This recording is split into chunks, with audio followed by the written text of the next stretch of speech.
Saludos, señoras y señores, de su programa Paradigma Legal.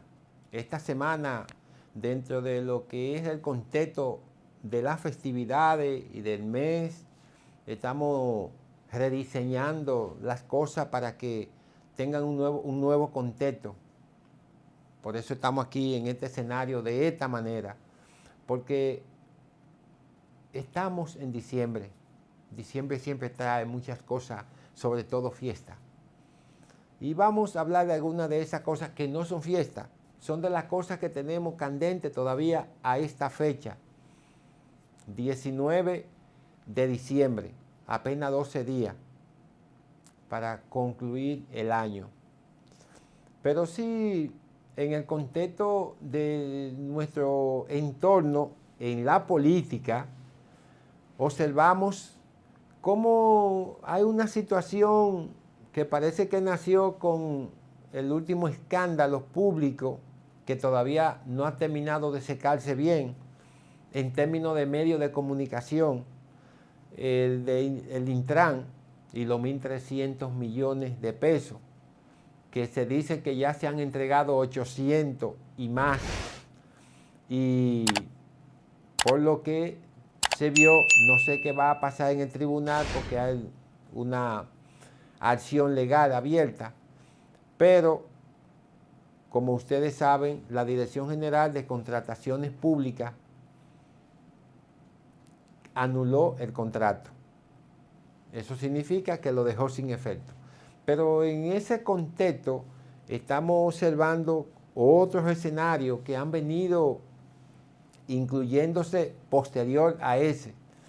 Es el escándalo también que involucra al abogado Bartolomé. Se ha estado hablando y ha estado en la picota, incluso algunos elementos nuevos que están saliendo a la luz pública.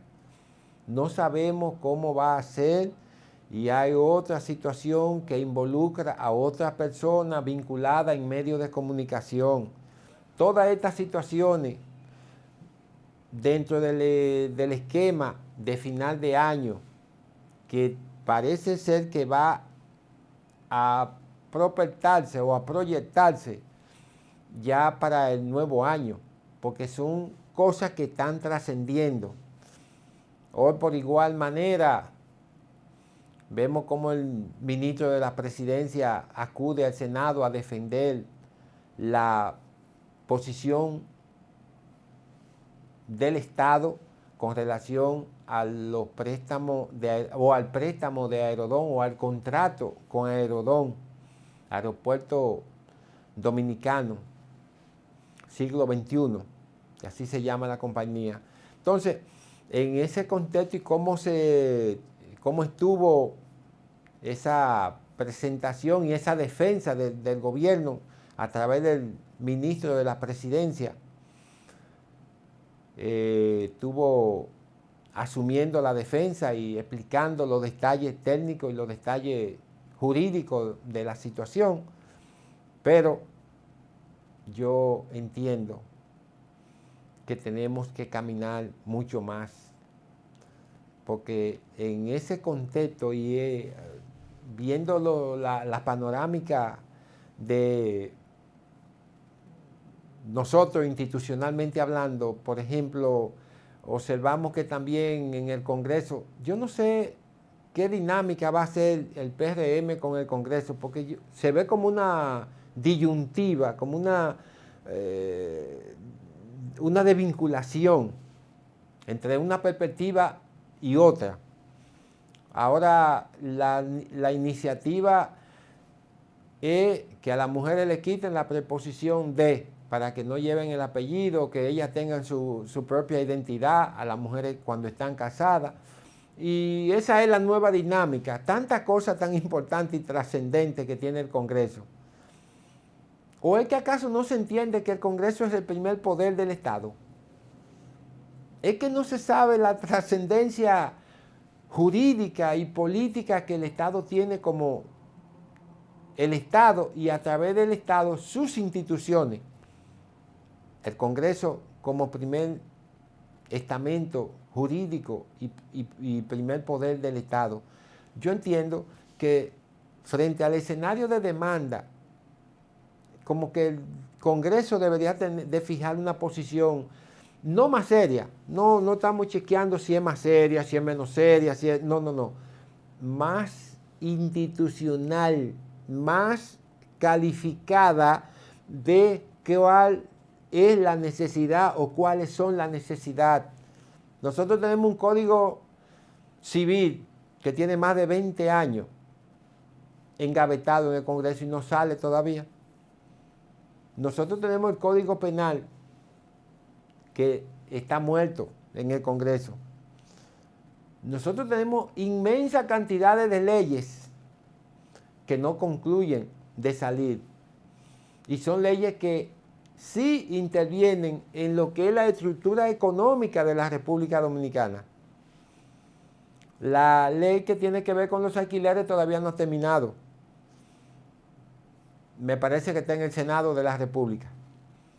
Hace como 3 o 4 meses que se habló de eso y la prensa se hizo eco de las modificaciones y de todas esas cosas. Pero eso tiene un impacto económico a nivel del país, porque eso va a cambiar ciertos mecanismos de interacción con la propiedad, de intervención de la propiedad frente a los inquilinos, frente a los propietarios, y va a crear un esquema dinámico. Pero todavía estamos inmersos en el problema de si es la D. Y tantas cosas que deberían de priorizarse, deberían tener una agenda de valor. Aquí está en el número 10, en el número 9, en el número 1, de menor a mayor.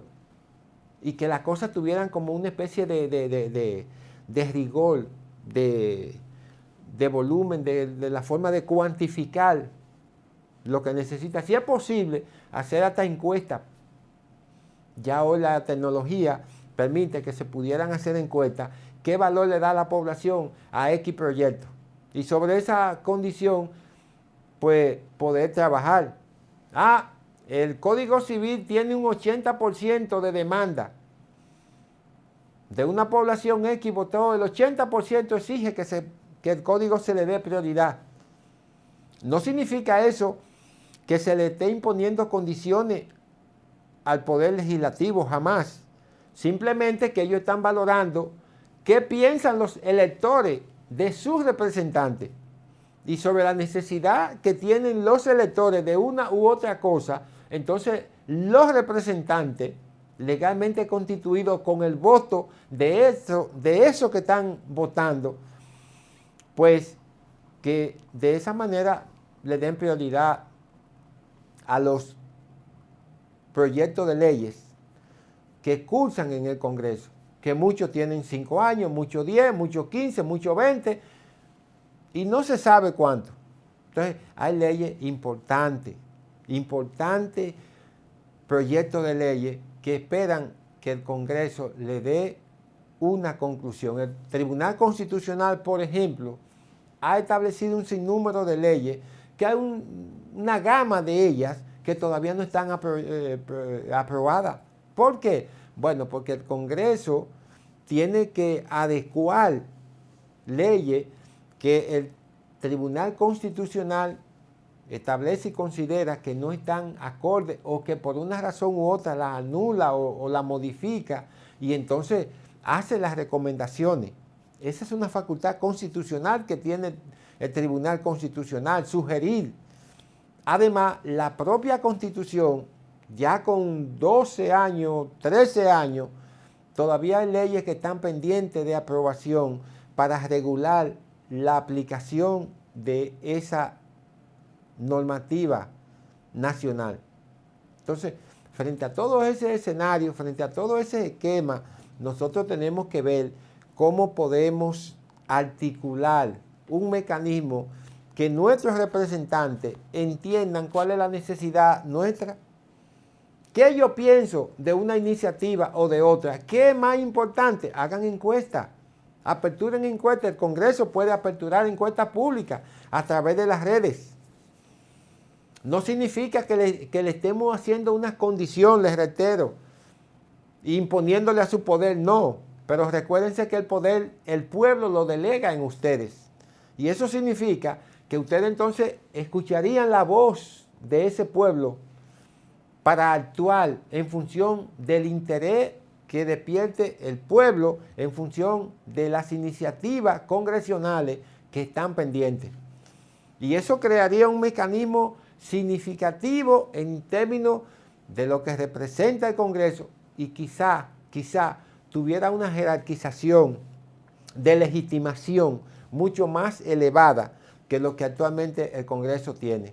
Porque dadas las condiciones del Congreso, lo que ha sucedido en estos 4 años es una situación que llama mucho a la atención, sobre todo tomando en cuenta que sabemos que en el Congreso, en este Congreso de estos 4 años, hay alrededor de 10 legisladores que tienen acusaciones o por lo menos tienen vínculos o han sido mencionados en expedientes que tienen que ver con cuestionamientos públicos.